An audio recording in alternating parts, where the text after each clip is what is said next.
Hi hello. ഇന്ന് ഒരു information നിങ്ങളോട് കൂടെ ആയിട്ട് ഷെയർ ചെയ്യാമെന്ന് വിചാരിച്ചു. നമുക്ക് ഫാർമസിയിൽ വരുന്ന ഒത്തിരി കസ്റ്റമേഴ്സ് ഈ ഹെയർ ഫോളിന് വേണ്ടിയിട്ടുള്ള റെമഡി ചോദിക്കാറുണ്ട്. അപ്പം നമ്മൾ സ്വാഭാവികമായിട്ടും മിനോക്സിഡിൽ പോലെയുള്ള സൊല്യൂഷൻസ് അവർക്ക് റെക്കമെൻഡ് ചെയ്യാറുണ്ട്. ഇപ്പോൾ ജെൻസിനാണെങ്കിൽ 5% മിനോക്സിഡിലും ലേഡീസിനാണെങ്കിൽ 2% മിനോക്സിഡിലും നമ്മൾ പ്രിഫർ ചെയ്യാറുണ്ട്. സോ ഇതൊക്കെ നമ്മൾ റെക്കമെൻഡ് ചെയ്യുന്ന സെയിം ടൈമിൽ തന്നെ നമ്മൾ പറയാറുണ്ട് ഇതിനൊരു ബെറ്റർ റിസൾട്ട് കിട്ടണമെങ്കിൽ ഒരു മിനിമം 3 months കണ്ടിന്യൂസ് ആയിട്ട് യൂസ് ചെയ്യണമെന്ന്. അപ്പോൾ ചില കസ്റ്റമേഴ്സ് ഇത് കണ്ടിന്യൂസ് ആയിട്ട് 3 months ഒക്കെ യൂസ് ചെയ്തുകൊണ്ട് വീണ്ടും നമ്മളെടുത്ത് കംപ്ലൈന്റ് ആയിട്ട് വരാറുണ്ട്. ഹെയർ ഫോള് ഇപ്പോൾ സ്റ്റിൽ ഹെയർ ഫോൾ ആവുന്നുണ്ട്, പുതിയ മുടികളൊന്നും അങ്ങനെ ഇതുപോലെ വരുന്നില്ല, വന്നു കഴിഞ്ഞാൽ അത് വീണ്ടും ഇങ്ങനെ ഫോൾ ആവുന്നു, അങ്ങനെയൊക്കെ പറഞ്ഞിട്ട്. ഈ ഹെയർ ഫോൾ ആവാൻ വേണ്ടിയിട്ട് എന്തൊക്കെ കാരണങ്ങളാണെന്ന് നിങ്ങൾക്കറിയോ?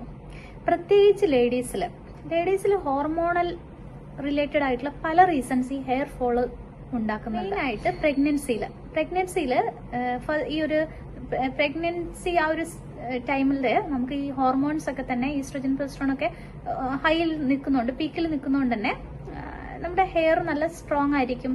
ഹെയർ തിന്നിങ് ഒന്നും ആ ടൈമിൽ കാണില്ല. അത് കഴിഞ്ഞ് ചൈൽഡ് ബർത്തിന്റെ ടൈമിൽ ഈ ഹോർമോൺസ് ഒക്കെ പെട്ടെന്ന് കുറയുന്നത് കൊണ്ട് തന്നെ സഡൻ ആയിട്ടുള്ള ഒരു ഹെയർ ഫോള്, അതാണ് നമ്മൾ പോസ്റ്റ്പാർട്ടം ഹെയർ ഫോൾ എന്ന് പറയുന്നത്. ഒത്തിരി ഹെയർ ഫോൾ ആവാൻ ചാൻസ് ഉണ്ട്.